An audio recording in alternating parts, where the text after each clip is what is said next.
ਰਤਨ ਸਿੰਘ ਭੰਗੂ ਨੂੰ ਅੰਗਰੇਜ਼ ਕੈਪਟਨ ਮਰੇ ਪੁੱਛਦਾ, ਕਹਿੰਦਾ ਤੁਸੀਂ ਪੰਜਾਬ ਦੇ ਉੱਪਰ ਰਾਜ ਦੀ ਦਾਅਵੇਦਾਰੀ ਦੀ ਗੱਲ ਕਰਦੇ ਹੋ, ਤੁਹਾਡੇ ਕੋਲ ਆਧਾਰ ਕੀ ਹੈ? ਕਹਿੰਦਾ ਉਹ ਕਿਵੇਂ? ਕਹਿੰਦਾ ਗੁਰੂ ਨਾਨਕ ਰਾਜਾ ਸੀ। ਕਹਿੰਦਾ ਦੇ ਸਬੂਤ? ਕਹਿੰਦਾ ਪੜ੍ਹ ਬਾਣੀ। ਖਲੀਲ ਜਬਰਾਨ ਇੱਕ ਬਹੁਤ ਪਿਆਰੀ ਉਦਾਹਰਨ ਦਿੰਦਾ, ਕਹਿੰਦਾ ਕਿ ਵਿਅਕਤੀ ਤੁਰਿਆ ਜਾ ਰਿਹਾ ਸੀ, ਅੱਖਾਂ ਨੇ ਕਿਹਾ ਰੁੱਖ, ਸਾਹਮਣੇ ਪਹਾੜ ਹੈ। ਕਹਿੰਦਾ ਉਸੇ ਵੇਲੇ ਕੰਨਾਂ ਨੇ ਕਿਹਾ ਨਹੀਂ, ਅਸੀਂ ਤਾਂ ਪਹਾੜ ਦੀ ਆਵਾਜ਼ ਹੀ ਨਹੀਂ ਸੁਣੀ। ਸਭ ਤੋਂ ਪਹਿਲਾਂ ਪੰਜਾਬ ਦੀ ਧਰਤੀ ਦੇ ਉੱਪਰ ਪਾਤਸ਼ਾਹੀ ਦਾਅਵੇ ਦੀ ਗੱਲ ਕੋਈ ਸਿੱਖ ਨਹੀਂ ਕਰਦਾ, ਪਰ ਸਿੱਖਾਂ ਦੇ ਦਾਅਵੇ ਦੀ ਗੱਲ ਨਾਦਰ ਸ਼ਾਹ ਕਰਦਾ। ਪਾਤਸ਼ਾਹੀ ਦਾਅਵੇ ਨੂੰ ਅਸੀਂ ਕਦੋਂ ਸੋਚਣਾ ਸ਼ੁਰੂ ਕੀਤਾ? ਜਦੋਂ ਦੀਪ ਸਿੱਧੂ ਨੇ ਬਾਰ-ਬਾਰ ਇੱਕ ਗੱਲ ਨੂੰ ਸਾਡੇ ਸਾਹਮਣੇ ਲਿਆਂਦਾ ਕਿ ਸਾਡਾ ਪਾਤਸ਼ਾਹੀ ਦਾਅਵਾ। ਜਿਹੜੀ ਪਿਛੋਕੜ ਦੀ ਗੱਲ ਹੈ, ਇਹ ਸਭ ਤੋਂ ਪਹਿਲਾਂ ਤਾਂ ਰਤਨ ਸਿੰਘ ਭੰਗੂ ਨੂੰ ਅੰਗਰੇਜ਼ ਕੈਪਟਨ ਮਰੇ ਪੁੱਛਦਾ, ਕਹਿੰਦਾ ਤੁਸੀਂ ਪੰਜਾਬ ਦੇ ਉੱਪਰ ਰਾਜ ਦੀ ਦਾਅਵੇਦਾਰੀ ਦੀ ਗੱਲ ਕਰਦੇ ਹੋ, ਤੁਹਾਡੇ ਕੋਲ ਆਧਾਰ ਕੀ ਹੈ? ਕੀ ਤੁਹਾਡੇ ਕੋਲ ਪੀੜ੍ਹੀ ਦਰ ਪੀੜ੍ਹੀ ਚੱਲਦਾ ਰਾਜ ਹੈ? ਰਣਜੀਤ ਸਿੰਘ ਦਾ ਪਿਓ ਰਾਜਾ ਸੀ, ਉਹਦਾ ਦਾਦਾ ਰਾਜਾ ਸੀ? ਕਹਿੰਦਾ ਨਹੀਂ। ਕਹਿੰਦਾ ਫਿਰ ਤੁਸੀਂ ਕਿਸ ਤਰ੍ਹਾਂ ਦੇ ਨਾਲ ਪੰਜਾਬ ਦੀ ਰਾਜ ਸੱਤਾ ਦੇ ਉੱਪਰ ਅਧਿਕਾਰ ਦੀ ਗੱਲ ਕਰਦੇ ਹੋ? ਉਹ ਕਹਿੰਦਾ ਹੈ ਕਿ ਰਣਜੀਤ ਸਿੰਘ ਨੂੰ ਤੂੰ ਛੱਡ ਦੇ, ਅਸੀਂ ਤਾਂ ਰਾਜ ਦੀ ਗੱਲ ਗੁਰੂ ਨਾਨਕ ਸਾਹਿਬ ਤੋਂ ਸ਼ੁਰੂ ਕਰਦੇ ਹਾਂ। ਕਹਿੰਦਾ ਉਹ ਕਿਵੇਂ? ਕਹਿੰਦਾ ਗੁਰੂ ਨਾਨਕ ਰਾਜਾ ਸੀ। ਕਹਿੰਦਾ ਦੇ ਸਬੂਤ? ਕਹਿੰਦਾ ਪੜ੍ਹ ਬਾਣੀ। ਭੱਟ ਸਾਹਿਬਾਨ ਕਹਿੰਦੇ ਨੇ ਕਬ ਕੱਲ ਸੁਜਸ ਗਾਵੋ, ਗੁਰੂ ਨਾਨਕ ਰਾਜ ਜੋਗ ਜਿਨ ਮਾਨਿਓ। ਗੁਰੂ ਨਾਨਕ ਦੇ ਕੋਲ ਰਾਜ ਵੀ ਸੀ, ਗੁਰੂ ਨਾਨਕ ਦੇ ਕੋਲ ਜੋਗ ਵੀ ਸੀ, ਭਗਤੀ ਤੇ ਸ਼ਕਤੀ। ਕਹਿੰਦਾ ਵੇਖੀ ਕਿੱਥੇ? ਕਹਿੰਦਾ ਇਤਿਹਾਸ ਨੂੰ ਪੜ੍ਹ। ਕਈ ਸ਼ਾਹ ਤੇ ਨਕੀਨੇ ਪੀਰ, ਕਈ ਫਕੀਰ ਤੇ ਨਕੀਨੇ ਮੀਰ। ਕਹਿੰਦਾ ਗੁਰੂ ਨਾਨਕ ਦੇ ਕੋਲ ਤਾਂ ਇੰਨੀ ਸਮਰੱਥਾ ਹੈ ਕਿ ਇੱਕ ਪਲ ਦੇ ਵਿੱਚ ਕਿਸੇ ਮੰਗਤੇ ਨੂੰ ਰਾਜਾ ਬਣਾ ਸਕਦਾ ਹੈ ਤੇ ਰਾਜੇ ਨੂੰ ਭਿਖਾਰੀ ਬਣਾ ਸਕਦਾ ਹੈ। ਉਹ ਮੀਰ ਨੂੰ ਪੀਰ ਕਰ ਸਕਦਾ ਹੈ, ਉਹ ਪੀਰ ਨੂੰ ਮੀਰ ਕਰ ਸਕਦਾ ਹੈ।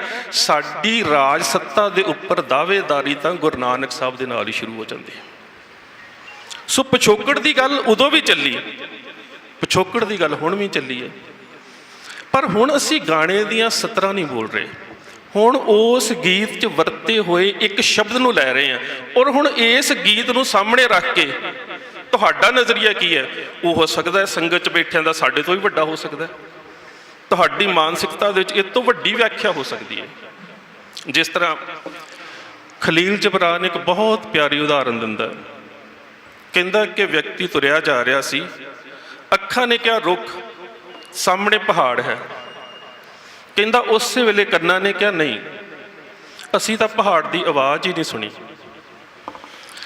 ਜਦੋਂ ਕੰਨ ਬੋਲੇ ਤੇ ਨਾਲ ਹੀ ਜ਼ੁਬਾਨ ਨੇ ਕਿਹਾ ਸੱਚਮੁੱਚ ਅੱਖਾਂ ਝੂਠ ਬੋਲ ਰਹੀਆਂ ਨੇ, ਮੈਨੂੰ ਤੇ ਜੇ ਪਹਾੜ ਦਾ ਸਵਾਦ ਹੀ ਨਹੀਂ ਆਇਆ। ਉਹ ਚੁੱਪ ਹੋਈ ਤਾਂ ਨੱਕ ਬੋਲਿਆ, ਕਹਿੰਦਾ ਬਿਲਕੁਲ ਠੀਕ, ਪਹਾੜ ਨਹੀਂ ਹੈ, ਕਿਉਂਕਿ ਮੈਨੂੰ ਕੋਈ ਸੁਗੰਧ ਨਹੀਂ ਆਈ। ਕਿਉਂਕਿ ਕਿਸ ਨੇ ਕਿਸੇ ਵਿਅਕਤੀਤਵ ਨੂੰ ਜਾਂ ਕਿਸੇ ਦੀ ਪੇਸ਼ਕਾਰੀ ਨੂੰ ਕਿਸ ਨਜ਼ਰੀਏ ਤੋਂ ਵੇਖਣਾ ਹੈ ਤੇ ਉਹਨੂੰ ਕਿਵੇਂ ਪ੍ਰਭਾਸ਼ਿਤ ਕਰਨਾ ਹੈ। ਇਹ ਹੋ ਸਕਦਾ ਹੈ ਕਿ ਜੇਕਰ ਜਿਹੜੇ ਮੁੱਦਿਆਂ ਨੂੰ ਸ਼ੁਭਦੀਪ ਸਿੰਘ ਸਿੱਧੂ ਨੇ ਆਪਣੇ ਗੀਤ ਦੇ ਵਿੱਚ ਛੋਇਆ। ਹੁਣ ਮੈਨੂੰ ਇੱਕ ਗੱਲ ਦਾ ਉਦਾਹਰਨ ਦਿਓ, ਸਭ ਤੋਂ ਪਹਿਲਾਂ ਪੰਜਾਬ ਦੀ ਧਰਤੀ ਦੇ ਉੱਪਰ ਪਾਤਸ਼ਾਹੀ ਦਾਅਵੇ ਦੀ ਗੱਲ ਕੋਈ ਸਿੱਖ ਨਹੀਂ ਕਰਦਾ, ਪਰ ਸਿੱਖਾਂ ਦੇ ਦਾਅਵੇ ਦੀ ਗੱਲ ਨਾਦਰ ਸ਼ਾਹ ਕਰਦਾ। ਜਦੋਂ ਦਿੱਲੀ ਤੋਂ ਆਉਂਦੇ ਨਾਦਰ ਸ਼ਾਹ ਨੂੰ ਲੁੱਟ ਲਿਆ ਜਾਂਦਾ ਹੈ ਤੇ ਨਾਦਰ ਸ਼ਾਹ ਵਾਪਸੀ ਦੇ ਉੱਪਰ ਲਾਹੌਰ ਦੇ ਫੌਜਦਾਰ ਜ਼ਕਰੀਆ ਖਾਨ ਨੂੰ ਮਿਲਦਾ ਹੈ। ਕਹਿੰਦਾ ਕੌਣ ਲੋਕ ਨੇ ਜਿਨ੍ਹਾਂ ਨੇ ਮੈਨੂੰ ਲੁੱਟਿਆ? ਅਜੇ ਤੱਕ ਉਹ ਸਿੱਖਾਂ ਦੇ ਰੂਬਰੂ ਨਹੀਂ ਸੀ ਹੋਇਆ। ਉਹਨੂੰ ਇੰਝ ਲੱਗਦਾ ਸੀ ਕਿ ਕੋਈ ਲੁਟੇਰੇ ਨੇ ਜੰਗਲ 'ਚ ਪੈ ਕੇ ਲੁੱਟ ਕੇ ਲੈ ਗਏ। ਕੌਣ ਨੇ, ਕੌਮੀਅਤ ਕੀ ਹੈ, ਕਿੱਥੋਂ ਦੇ ਰਹਿਣ ਵਾਲੇ, ਕਿਹੜਾ ਅਕੀਦਾ, ਕਿਹੜਾ ਧਰਮ, ਕਿਹੜਾ ਮਜ਼ਹਬ, ਕੁਛ ਨਹੀਂ ਸੀ ਪਤਾ। ਤੇ ਜ਼ਕਰੀਆ ਖਾਨ ਉਸ ਨੂੰ ਕਹਿੰਦਾ ਸਿੱਖ ਨੇ। ਕਹਿੰਦਾ ਇਹਨਾਂ ਦਾ ਆਗੂ ਕੌਣ ਹੈ? ਕਹਿੰਦਾ ਮੁਰਸ਼ਿਦ ਇਨਕਾ ਵਲੀ ਪਿਓ ਹੈ, ਇਨਕੋ ਆਬੇ ਹਯਾਤ ਦਿਓ ਹੈ। ਕਹਿੰਦਾ ਇਹਨਾਂ ਦਾ ਗੁਰੂ ਕੋਈ ਐਸਾ ਵਲੀ ਪੀਰ ਹੋਇਆ ਹੈ ਜਿਨ੍ਹੇ ਇਹਨਾਂ ਨੂੰ ਜ਼ਿੰਦਗੀ ਦਾ ਅੰਮ੍ਰਿਤ ਦੇ ਦਿੱਤਾ ਹੈ। ਅਸੀਂ ਮਾਰਦੇ ਮਾਰਦੇ ਵੀ ਮਰ ਚੱਲੇ ਤੇ ਇਹ ਮਰਦੇ ਮਰਦੇ ਵੀ ਨਹੀਂ ਮਰਦੇ। ਕਹਿੰਦਾ ਫੇਰ ਕਹਿੰਦਾ ਕਿ ਖਾਂਦੇ ਕੀ ਨੇ? ਕਹਿੰਦਾ ਰੁੱਖਾਂ ਦੇ ਪੱਤੇ ਵੀ ਖਾ ਲੈਂਦੇ ਨੇ। ਕਹਿੰਦਾ ਸੌਂਦੇ ਕਿੱਥੇ ਨੇ? ਕਹਿੰਦਾ ਘੋੜਿਆਂ ਦੀਆਂ ਕਾਠੀਆਂ ਤੇ ਵੀ ਸੌਂ ਲੈਂਦੇ ਨੇ। ਫਿਰ ਅਗਲੀ ਗੱਲ ਕਰਦਾ, ਕਹਿੰਦਾ ਆਗੂ ਕੌਣ ਹੈ? ਉਹ ਫਿਰ ਬੜੀ ਪਿਆਰੀ ਗੱਲ ਕਰਦਾ, ਕਹਿੰਦਾ ਕਿ ਜਿਹੜਾ ਇਹਨਾਂ ਦਾ ਆਗੂ ਹੈ ਨਾ, ਉਹ ਹਰ ਸਿੱਖ ਹੀ ਆਗੂ ਦੀ ਭੂਮਿਕਾ ਨਿਭਾਉਂਦਾ ਹੈ, ਹਰ ਸਿੱਖ ਆਗੂ ਦੀ ਭੂਮਿਕਾ ਨਿਭਾਉਂਦਾ ਹੈ।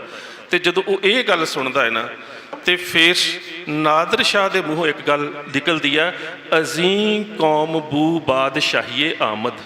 ਫਿਰ ਇਸ ਕੌਮ ਦੇ ਵਿੱਚੋਂ ਪਾਤਸ਼ਾਹੀ ਦਾਅਵੇ ਦੀ ਬੋ ਆਉਂਦੀ ਹੈ, ਇਹ ਰਾਜ ਜ਼ਰੂਰ ਲੈਣਗੇ। ਪਰ ਪਾਤਸ਼ਾਹੀ ਦਾਅਵੇ ਨੂੰ ਤੁਸੀਂ ਕਦੋਂ ਸੋਚਣਾ ਸ਼ੁਰੂ ਕਰ ਦਿੱਤਾ?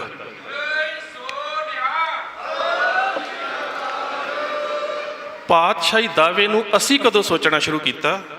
ਜਦੋਂ ਦੀਪ ਸਿੱਧੂ ਨੇ ਬਾਰ-ਬਾਰ ਇੱਕ ਗੱਲ ਨੂੰ ਸਾਡੇ ਸਾਹਮਣੇ ਲਿਆਂਦਾ ਕਿ ਸਾਡਾ ਪਾਤਸ਼ਾਹੀ ਦਾਅਵਾ, ਸਾਡਾ ਪੰਜਾਬ ਦੇ ਉੱਪਰ ਹੱਕ ਆ, ਅਸੀਂ ਉਹ ਦਾਅਵਾ ਰੱਖਦੇ ਹਾਂ। ਜਦੋਂ ਬਾਰ-ਬਾਰ ਉਸ ਗੱਲ ਦੀ ਰੈਪੀਟੇਸ਼ਨ ਹੋਈ, ਹੁਣ ਸਾਡਾ ਹਰ ਨੌਜਵਾਨ ਫੇਸਬੁੱਕ ਦੇ ਉੱਪਰ ਦੀਪ ਸਿੱਧੂ ਦੀ ਫੋਟੋ ਪਈ ਹੋਵੇ, ਥੱਲੇ ਲਿਖਦਾ ਪਾਤਸ਼ਾਹੀ ਦਾਅਵਾ।